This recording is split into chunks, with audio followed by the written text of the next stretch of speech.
Your Grace. The physician's voice was barely a whisper. Duke Alaric Blackthorne sat frozen at the edge of his bed, both hands pressed flat against his own eyes. "I can't see you," he said quietly. "I can't see anything." The physician didn't move. Behind him, in the doorway, the Duchess stood with one hand over her mouth, watching her husband blink at a room that no longer existed for him. 3 days earlier, he had been the most envied man in the kingdom. Now he couldn't find the edge of his own bed without reaching for it first. Before I tell you how a peace offering between two rival houses turned into a 3,000-year-old curse, please take a second to like this video, subscribe, and tell us where you're watching from. Your support is the only reason we get to keep telling stories like this one every week. Now let's go back to where it actually began. Not with the ring, with a debt. 23 years before the Duke ever lost his sight, a different man stood in the same courtyard and lost something else entirely. The dispute itself had unfolded quietly, the way most ruinous legal matters do, over a debt Edmund Ashgrave had inherited from his own father, and never fully understood the terms of until it was far too late to renegotiate them. A court scribe recorded the final ruling in language so dry it barely hinted at what it actually cost the family reading it. "The estate and all attendant lands and titles shall pass to the Blackthorne line, effective immediately, in full settlement of the outstanding debt," the magistrate read aloud, barely glancing up from the page. Edmund said nothing in response. There was nothing left to say. He'd brought 2 advisors and a stack of family correspondence he'd hoped might argue for a more generous timeline, and none of it had mattered once the magistrate finished reading. "You could still appeal to the Crown," one advisor suggested afterward, walking beside him out of the courthouse. "With what?" Edmund asked. "We no longer have the coin to fund an appeal, and the family that just won everything we owned is the same family that would decide whether that appeal was even worth hearing. His name was Edmund Ashgrave, and by every right of blood and birth, the land beneath his feet should have belonged to him. His father had signed a document he never should have trusted over a debt that should have been renegotiated instead of enforced, and by the time anyone realized how badly the terms favored the other family, the ink was already dry and the courts had already ruled. The Blackthorne family took the estate. The Ashgrave family kept the name and nothing else. Edmund's son, Corvin, was 7 years old at his father's side the night it became official. He didn't understand the paperwork. He understood the way the room went quiet when his father walked in wearing a title that no longer meant anything. "Papa," young Corvin asked on the ride home that night, "why did everyone stop bowing to you?" Edmund didn't answer for a long time. When he finally did, all he said was, "Some debts don't disappear, Corvin. They just wait." Corvin never forgot that sentence. He carried it through every dinner where his family sat one seat further from the head of the table than they should have. He carried it through every ball where a Blackthorne was announced first and an Ashgrave was announced almost as an afterthought. There's a particular memory that stayed with him longer than any other. He was 8 years old, at a gathering both families were still obligated to attend out of old habit, watching his father stand near the edge of the room while the Blackthorne patriarch moved through the crowd receiving greetings, small bows, quiet deference from people who had once, within his own father's lifetime, owed that same deference to the Ashgrave name instead. "Why doesn't anyone remember, Papa?" young Corvin asked, tugging at his father's sleeve. Edmund knelt down to his son's height, glancing once around the room before answering. "They remember," he said quietly. "They've simply decided it's easier not to say so out loud." "That's not fair." "No," Edmund agreed. "It isn't." Nobody said anything cruel to Edmund Ashgrave that night. That was almost the worst part of it. Nobody needed to. The room simply behaved as though the transfer of land, and everything that came with it, had always been the natural order of things, and his father stood there and let it, because what else was left to do? And when he was finally old enough to do something about it, he didn't reach for a sword. He reached for patience instead. Patience, it turns out, is a far more dangerous weapon in the right hands. Nobody in the relic trade recognized Lord Corvin Ashgrave, because Lord Corvin Ashgrave never once appeared in the relic trade. The man who walked through those market towns wore a dirty wool coat, spoke with a dropped accent, and carried exactly enough coin to look poor without looking desperate. "You there," one shopkeeper called out as he lingered near a locked cabinet in the back of her shop. "That's not for sale." "I wasn't asking," Corvin said, playing the part perfectly. "Just looking." She watched him a moment longer before deciding he wasn't worth worrying about. That was the whole trick. Nobody worries about a poor man admiring things he clearly can't afford. He spent months like this, town after town, learning to read a shop before he even said a word. Which shelves had a curtain nobody walked behind? Which cabinets had a lock with more dust on it than the wood around it? He learned that the objects worth a second look were never the ones proudly displayed in the front window. In one town, a dealer took one look at him and refused outright the moment Corvin described, carefully and vaguely, the kind of object he was hoping to find. "I know that look," the dealer said, already turning away. "Whatever you're planning, it doesn't end how you think it will." "I only asked what you had," Corvin said. "You asked with your eyes first," the dealer said. "Doors behind you." He tried 2 more shops in that same town, and both turned him away just as quickly, one assuming he was a debt collector's agent hunting for something to threaten a rival with, which wasn't far from the truth. He kept walking anyway. That's the part of him worth remembering going forward. Not that he eventually found what he was looking for, but that being told no, repeatedly, by people who clearly understood the danger better than he did, never once slowed him down.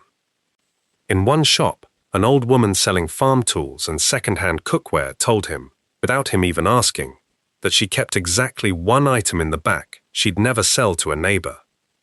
"Why not?" Corvin asked. "Because I don't want to be there when it happens to them," she said. "You're passing through, not my problem once you're gone." She sold it to him for less than he expected, and he understood. Walking out, that distance was the entire point of a transaction like this one.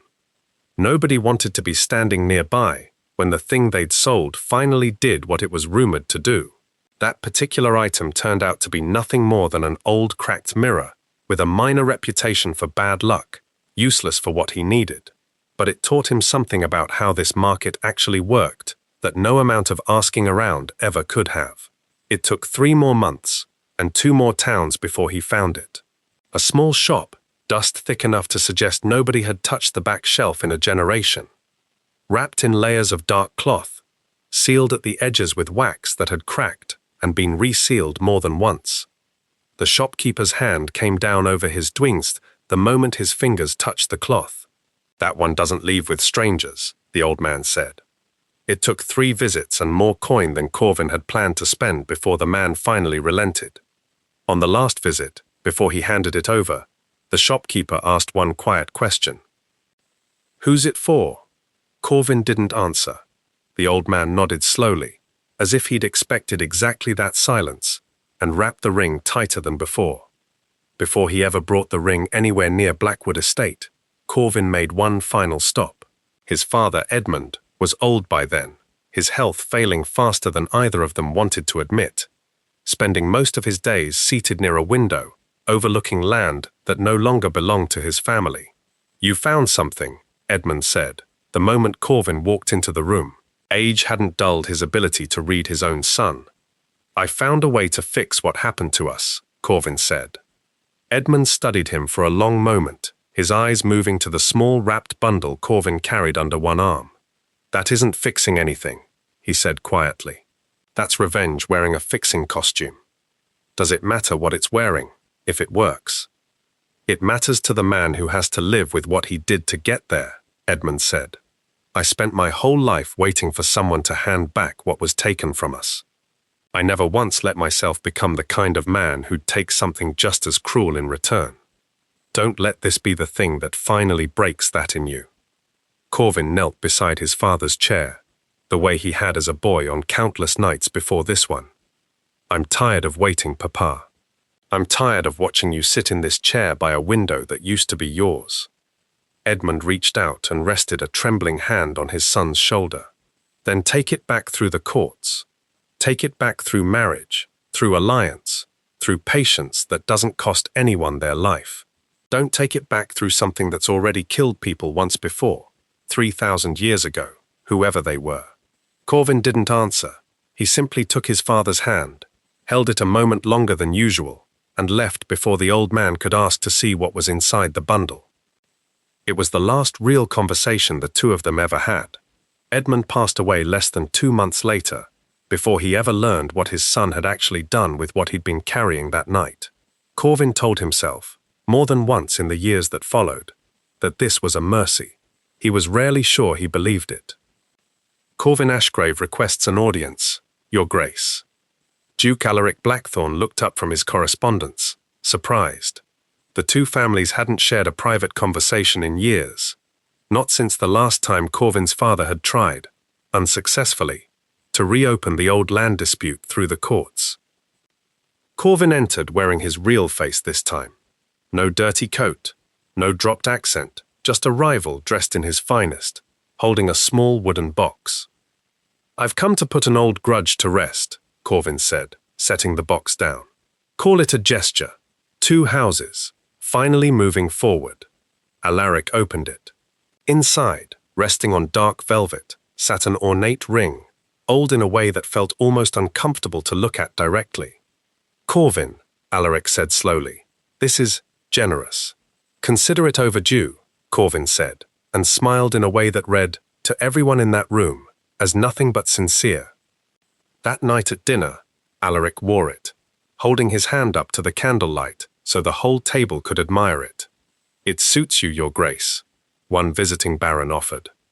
"A generous gesture from Lord Ashgrave," another added, glancing down the table toward Corvin. "Considering the history between your houses, the past is the past," Alaric said, raising his glass toward Corvin. To moving forward, the Duchess remarked that it caught the light strangely, less like a reflection and more like the stone itself, glowed faintly from within. "It's beautiful, Alaric," she said, though something in her voice carried the smallest trace of unease. "Where did he say it came from?" "He didn't," Alaric admitted, still turning his hand in the candlelight. "Does it matter? It's a peace offering." Everyone at the table assumed the strange glow was simply the wine and the late hour playing tricks, the way both tend to do at a dinner that's gone on long past midnight. Down the table, Corvin watched over the rim of his own cup and said nothing at all. By morning, something was wrong. "Your eyes look strange, my love," the Duchess said gently over breakfast. "Did you sleep poorly?" "I'm fine," Alaric said, rubbing at them. "Too much wine last night, that's all." He believed that for exactly 1 more day. By the second morning, colors bled into shapes he couldn't name, the way a painting runs when the paper gets too wet. By the third, he couldn't see at all, and it wasn't only his sight. His hands trembled at the table where they'd been steady his whole life. His hair grayed at the temples, then all the way through, in less than 2 weeks. A man barely into his 30s, wearing the face of someone twice his age. "Fetch every physician in 3 provinces," the Duchess ordered, refusing to leave his side. They came. None of them could name what they were looking at. "A wasting fever," the first physician declared, prescribing rest and bone broth, which only left the Duke weaker, for meals he could no longer see well enough to eat properly. "Something in the water," the second insisted, and had the entire well system tested and replaced at enormous cost, solving a problem the estate never actually had. The third, more honest than the rest, finally set down his instruments and admitted the truth. "Your Grace," he said to the Duchess, "I have never in my career seen a set of symptoms progress this quickly, this specifically, or this uniformly, across multiple unrelated patients. I would recommend the household consider explanations outside the boundaries of my profession." That was the first time anyone said the word curse out loud, instead of just thinking it. Others close to the Duke suffered the same fate. A young cousin, barely into her 20s, had only admired the ring for a moment before handing it back, nothing close to actually wearing it. Within 3 days, her hair had gone the same grey as the Duke's, and she stopped recognizing her own reflection. "That isn't my face," she whispered to her maid, staring into the mirror. That isn't my face. A household guard who'd tried the ring on for less than a minute took the longest to show symptoms, nearly a week, which led one physician to wrongly theorize that the effect might still be delayed enough to contain in the others. It wasn't. However long someone had actually touched it, the curse moved through them at exactly the same speed once it began. Contact was the only variable that mattered, not duration, and once the household staff understood that, panic spread faster than any physician could manage. And while the household scrambled, Corvin visited the sick room personally, more than once, offering sympathy so convincing that even the staff who would later risk everything to save the Duke had, for a while, no reason to suspect the man sitting at the bedside was the reason the bedside existed at all. "How is he today?"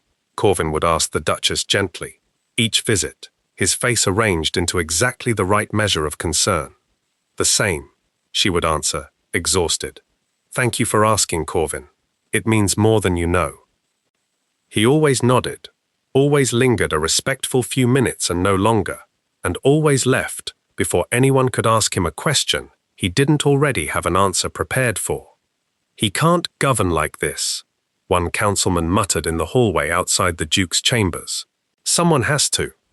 Corvin was already standing there when the words were spoken, and he made certain to look as though he hadn't heard them at all. He never once asked for the throne outright. He simply became the only person in every room who seemed to have a plan, and he let a frightened, leaderless court hand him the rest of it, one small concession at a time. It started with logistics, approving shipments, signing routine correspondence the Duke could no longer read himself. Then it moved to matters of actual consequence. "We need someone to receive the ambassador from the coastal provinces," one advisor said during a council meeting, glancing uneasily around the table. "His Grace can't possibly."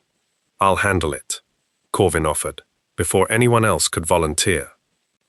Nobody objected.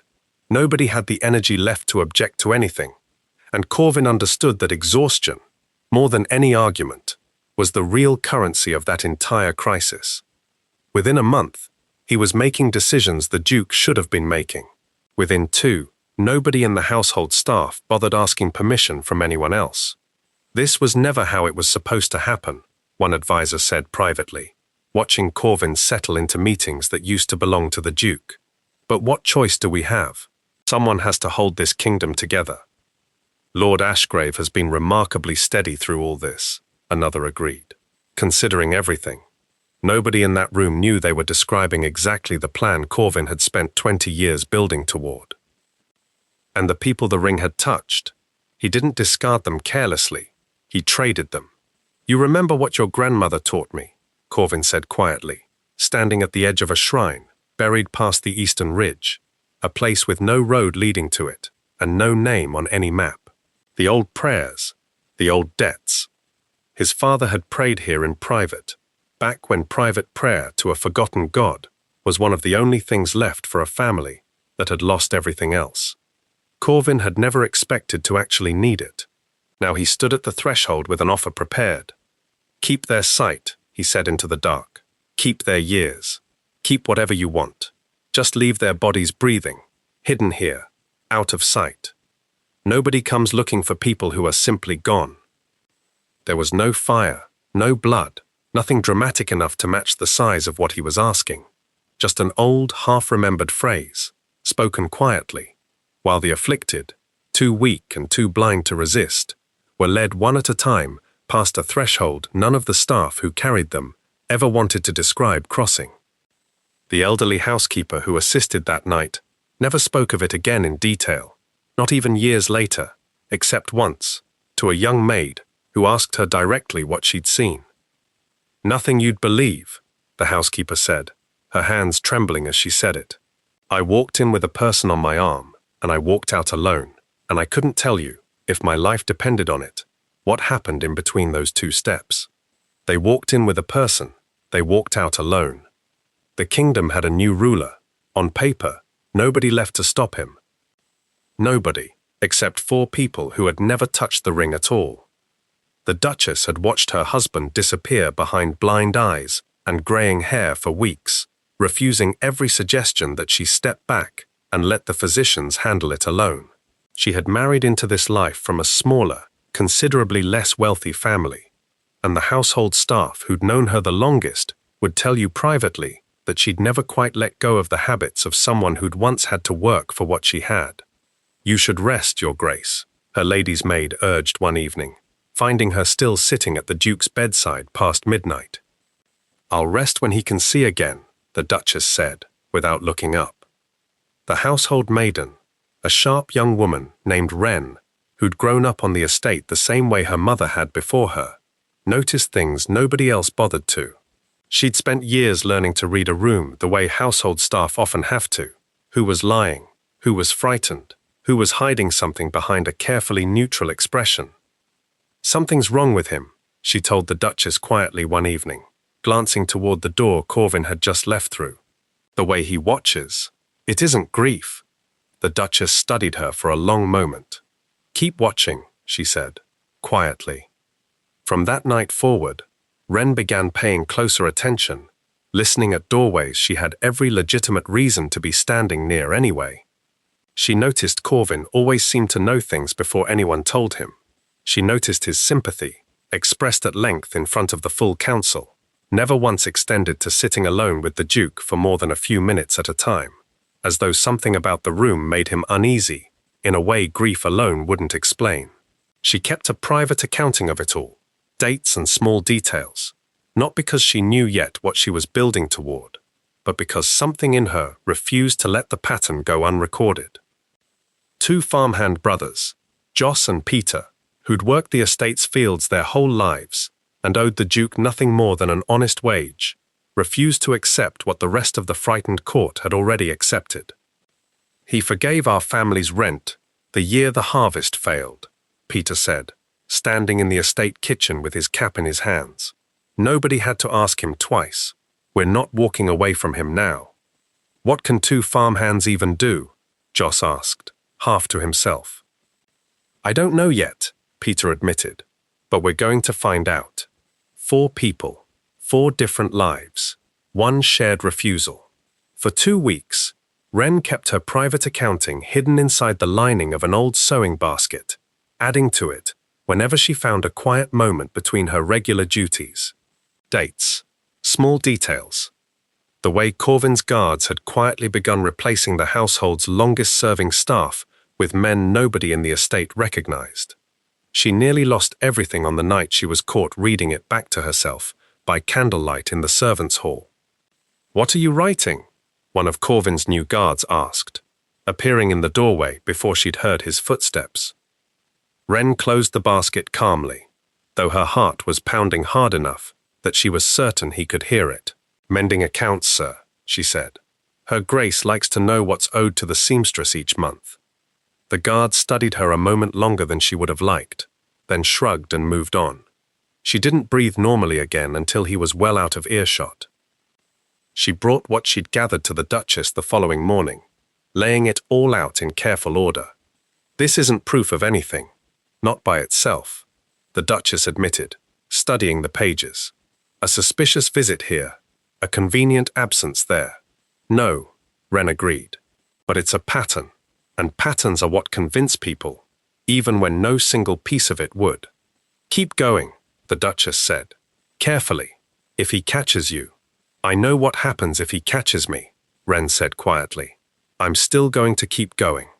It was that same accounting, expanded over the following months, that later convinced the soldiers and councilmen who'd quietly doubted Corvin all along to finally act once Alaric's sight returned. Nobody in the kingdom ever knew a household maiden's careful record-keeping had done more to unseat a false ruler than any army could have. Wren never once tried to correct that impression. She hadn't done it to be remembered. She'd done it because someone had to. They went looking for a cure, not from a court physician. Those men worked entirely within rules that had nothing to do with what had actually happened to the Duke. They went looking for someone who worked outside those rules entirely. The old healer's hut sat at the edge of a valley most people avoided, half from superstition and half because the path there was miserable in any weather. Dried herbs hung upside down along every wall. A small shelf near the fire held a handful of worn objects. A coin with a hole through the center, a length of braided cord gone grey with age, that told you, without a word of explanation, this was a man who'd spent his whole life on the boundary between what people believed and what they were willing to admit they believed. I learned this from my grandmother, he told them, once the introductions were finished. She learned it from hers, always just outside whatever town happened to be nearest, always called on only after the official cures had already failed. He listened to everything without interrupting. When they finished, he didn't look surprised. The relic took what it took through the body, he said. So the body has to give something back to break it, not blood. Too easy a price for a curse this old. It wants effort. It wants everything you have spent freely for someone else's sake. What kind of effort? The Duchess asked. He pointed toward the mountain past the tree line, the highest one, the one locals refused to climb, even in good weather. 10 times, he said, up and down, until your body has nothing left in it to give. 10 times, Joss repeated, glancing at his brother. That mountain's near. Killed hunters who've only gone up it once. Then you understand exactly what it's asking, the healer said. And then, the Duchess pressed. Then I need what the mountain pulls out of you, he said. Sweat spent for someone you love is worth more than any medicine I could grind in this hut in 100 years. Press it to his lips, and it's done. I'll do it, the Duchess said, before anyone else could offer. Your Grace, let one of us, Peter started. No, she said. This has to be mine. Nobody asked why. When you understand the price, you stop needing more explanation than that. Before they left for the mountain, the healer stopped the Duchess at the door of his hut. One more thing, he said. The mountain doesn't care who you are. It's taken dukes and beggars the same way, and it will take you exactly the same way too, if you let your guard down for even a moment. Whatever title you carry stops meaning anything the second you start climbing. I understand, the Duchess said. You don't yet, the healer said, not unkindly. You will, by the 3rd climb. He walked them partway down the path himself, further than any of them expected, and before turning back toward his hut, he added one last piece of advice that none of them fully understood until much later. Don't count the climbs while you're on the mountain, he said. Counting makes it a task, and a task is something you can quit halfway through. Just climb. Count afterward, when it's already done, and quitting isn't an option anymore. The first climb nearly broke her before she reached the halfway point. Her hands, soft from a lifetime indoors, split open on the rock within the first hour, but she made it up, and she made it back down, and she started again the next morning, before her legs had stopped shaking from the day before. Let us carry you, Joss offered on the 3rd morning, watching her struggle to stand. No, the Duchess said. This has to be mine. The 2nd climb taught her something the first hadn't. She'd expected the first trial to be the hard part, a single ordeal to survive and be done with. Waking up the next morning and doing it again, on legs that hadn't recovered at all, was a different kind of difficult entirely. It wasn't the climbing that broke people down. It was the repetition, knowing tomorrow would ask exactly the same thing of a body that hadn't been given any real chance to recover. By the 4th climb, her legs gave out for the first time, right at the tree line on the way down. Peter caught her before she went any further. She insisted on finishing the descent on her own feet anyway. Your Grace, please, Wren said softly, wrapping her bleeding feet in clean cloth before dawn on the 5th morning. Just one day of rest. He doesn't have a day to spare, the Duchess answered, and pulled her boots back on. By the 7th, something in her had changed. Not easier, never easier, but steadier. The way a person gets steadier once they stop bargaining with the pain and simply accept it as the cost of the arrangement. Wren walked beside her on every climb she could, not carrying her, because the healer had been clear the effort had to belong to the Duchess alone, but staying close enough that she never once climbed that mountain feeling entirely by herself. The 8th and 9th climbs blurred together afterward in her memory, By her own account years later, long stretches of putting one foot in front of the other, with no thought left over for anything else. Not the Duke, not the kingdom, not even the pain. Just the next stretch of rock and the next. The 10th climb nearly finished her for good. A storm rolled in off the ridge with almost no warning. Her legs gave out a second time, further from the summit than before. This time she genuinely could not stand. The brothers carried her the last stretch, one on each side, through wind that made it hard to hear each other shout. "Almost there, Your Grace," Peter shouted over the wind. "Almost there." But she finished it, and she carried what the mountain had pulled out of her, straight back to the palace, past guards, who had no reason to suspect an exhausted, storm-soaked woman of being any threat to the man they now protected. She reached the Duke's chambers just before dawn, still soaked through from the storm, her feet leaving faint red prints across the marble floor. The guards posted outside his door had grown used to seeing exhausted household staff come and go by then, and none of them thought twice about letting her pass. Pressed what she carried to his lips. For a long moment, nothing happened. The Duchess held her breath, watching his chest rise and fall, waiting for some sign that 10 climbs and a storm hadn't been for nothing. Then his breathing changed. His sight returned first, blurry at the edges, then whole, the way a room comes into focus after stepping out of bright sunlight. He blinked, once, twice, and reached up to touch his own face, as though checking it still belonged to him. "Alaric?" the Duchess whispered. The aging stopped, though it never fully reversed. Some things the body simply doesn't give back, no matter what cure you throw at it. He kept the grey at his temples. He kept a few of the years the ring had taken. The first thing he saw clearly was her face, still damp from the storm, still standing there after everything. "You didn't have to," he said, his voice cracked from disuse. "I know," she said. "I did it anyway." He reached for her hand and held it the way a drowning man holds the first solid thing he touches. "How long?" he asked quietly. 10 climbs, she said. "It doesn't matter now. It matters to me." She simply shook her head and let him hold her hand a while longer, neither of them saying anything else, because there wasn't anything left that needed saying. He understood, once his mind cleared in the days that followed, exactly what had been done to him, and exactly who had done it. Before he moved against Corvin, there was one thing Alaric needed to do first, even though every advisor in the household urged him to wait, to rest, to let his strength return before attempting anything at all. "I need to see her," he said, meaning his cousin. "I need to see what happened to the others." The healer, summoned once more to the estate, was the one who finally told him what he didn't want to hear. "I can heal a curse that entered through the body, Your Grace," the old man said carefully. "What was traded to that shrine isn't a curse anymore. It's a bargain. Bargains with something like that aren't broken. They're honored, or they're fought, and fighting something with no name and no shape has cost better men than either of us, far more than a mountain ever could."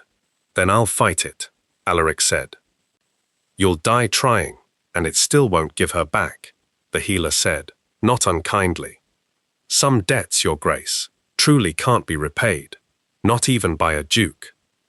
Alaric went anyway, alone, at dusk, past the last farmhouse where the road stopped being a road at all. He found the shrine exactly where the whispers said it would be, half swallowed by moss, older than anything else standing in that forest, radiating a stillness that had nothing peaceful about it. He stood at the threshold for a long time. "I know you can hear me," he said finally. "To no one, to nothing. Give her back. Give any of them back. I'll offer whatever you ask." Nothing answered. No voice, no sign, not even the wind moving through the trees around him. Just silence, thick enough that he eventually understood it was the only answer he was ever going to get. He stayed until the moon rose fully overhead, and then he did the hardest thing he'd done since regaining his sight. He turned around and walked back to the estate without her. "I couldn't save her," he told the Duchess that night, his composure finally breaking for the first time since the curse had lifted. "I stood right there, and I couldn't do anything." You tried, she said, holding him the way she'd wanted to since the moment his sight returned. That has to count for something. It doesn't feel like it does. I know, she said. It rarely does. It was that same night, sitting alone afterward, with nothing left to lose by waiting any longer, that he finally turned his full attention toward Corvin. He didn't rage. Rage was what had turned a debt into a grudge that justified anything at all, over the span of an entire generation. He planned instead, quietly, patiently, the same way his rival once had. He met with old allies, who'd never fully trusted Corvin to begin with. He confirmed which household staff had known what Ren had pieced together, and made certain none of them would face consequences for their silence. I owe you more than I can repay, he told Ren privately, once he was strong enough to walk the halls unassisted again. You saw what none of them wanted to see. I only watched, Your Grace, Ren said. That was enough, he said. It was more than enough. He learned exactly how thin Corvin's real support actually was, beneath a court that had simply been too frightened to say no to him. Soldier after soldier, when quietly approached, admitted they'd sworn their oath to the Blackthorn bloodline, not to whoever happened to be occupying the throne that particular season. We never believed he was truly Your Grace's equal, one captain admitted. We simply didn't know what else to do while you were unwell. Then you'll know exactly what to do now, Alaric said. When the night finally came, there was no long battle. The soldiers meant to stop him had already decided, quietly and individually, that they weren't going to. The great doors of the throne room opened without a single blade drawn. Corvin was standing at the head of the hall, mid-sentence with a visiting envoy, when he turned and saw the Duke walking toward him, upright, seeing clearly, very much finished waiting. The envoy backed quietly out of the room. Corvin didn't move. This isn't possible, Corvin said quietly. You made sure of that yourself, Alaric said, or tried to. Corvin's hand drifted toward the ceremonial blade at his hip, then stopped, because there was nowhere left to run, and no one left in that room willing to stand beside him. This was never about me, Alaric said, once Corvin was on his knees before the throne, that had briefly, and only technically, belonged to him. It was your father's, wasn't it? All of it. Corvin didn't answer. He didn't need to. 20 years, Alaric said. 20 years, and you never once thought to simply ask. Would you have given it back? Corvin finally said, his voice raw. Would you have handed back a single acre of it, if I'd asked politely? Alaric didn't answer that either. Some questions he understood standing there didn't have an answer either man could say out loud and still live with. He didn't take Corvin's life. That would have been too easy a mercy for a grudge this old. Instead, he had him locked away, deep, far from any door that might one day open by accident or misplaced sympathy. And the key, the only key, he carried to the edge of the forbidden forest himself, and threw it into a pit with no bottom anyone had ever found. Word of what had happened inside that throne room didn't stay contained to the palace for long. It started small, the way these things always do. A guard mentioning it to a cousin in a neighboring village. A servant repeating an overheard fragment of conversation to a friend at the market. Within a week, the story had traveled through 3 market towns, gaining new detail with every retelling. I heard the ring turned his hair white in a single night, one merchant told another, setting out his stall at dawn. I heard it was Lord Ashgrave's own father who cursed it a generation ago, a baker's wife said to her neighbor, and it finally found its way home. I heard the Duchess climbed the widow's peak barefoot, in the snow, with nothing but a prayer to carry her. An old woman told a group of children gathered outside the tavern, and none of them thought to ask how she possibly could have known that detail, because it was such a satisfying thing to believe. None of the wilder versions were entirely true, but all of them did something real anyway. They turned a private tragedy into a kingdom's shared memory, the kind of story parents would still be telling their children long after everyone who'd actually lived through it had passed on. Back at the estate, Alaric found himself facing an unexpected consequence of his own survival. Nobles, who had quietly supported Corvin during his brief hold on the throne, now scrambled to distance themselves from that decision, each one arriving at Blackwood with an explanation prepared. "Your Grace, you must understand. We believed the kingdom needed stability during your illness," one baron said, bowing low. "None of us knew the truth of what he'd done." "Some of you suspected," Alaric said evenly. "I've read the accounts. I know who asked questions, and who simply enjoyed not having to." The baron said nothing further, and word of that exchange spread through the court almost as quickly as the original story had. A quiet reminder that the Duke's blindness, however real it had once been, hadn't extended to his memory. Not everyone who'd supported Corvin was punished. Alaric understood, better than most, the difference between genuine cruelty and simple fear, dressed up as practicality. He forgave the councilmen who'd gone along with the takeover out of panic. He did not forgive the ones who'd known, or strongly suspected, and said nothing anyway, out of ambition. "You could have shown more mercy to all of them," the Duchess said one evening, watching him review the list of names one final time. "I did," Alaric said. "You didn't see what mercy would have looked like otherwise." She didn't press him further. She had climbed a mountain 10 times to bring him back. She understood, better than anyone left in that kingdom, exactly how much he'd already decided to let go of, and exactly how much he simply couldn't. "Some debts," he said quietly, walking back alone that night, "aren't meant to end. They're meant to just keep falling." The court spent years afterward tightening the very inheritance laws that had let one broken promise hand an entire estate to the wrong family a generation earlier. No family should lose everything to a single signature ever again, Alaric told the council, the first time he proposed the reform. "Not the way mine nearly lost me, not the way Corvin's father lost his home."